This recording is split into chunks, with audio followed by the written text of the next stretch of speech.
Hello everyone, in this video we will learn how to record action in Excel, new update in Excel. So let's see how it's done.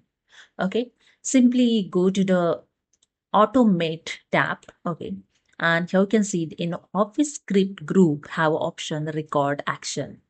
Simply click on it and right hand side the record action is open. Okay, now it's record your action.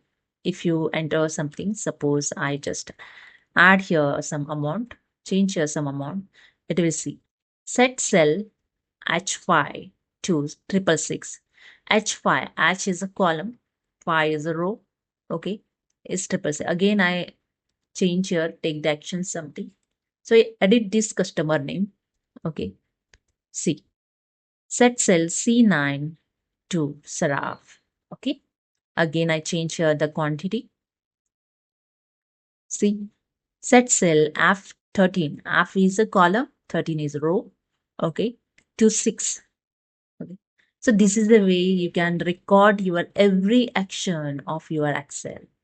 Okay. So if you forget something, you can change before action, old action, and you can change accordingly. It is a so helpful feature in Excel. Okay. If you want to copy this all the recorded action, you can just click on the copy as a code. And if you want to stop, just click on the stop recording and that's it. Okay. So hope you understood. If you like this video, please subscribe. Thank you so much.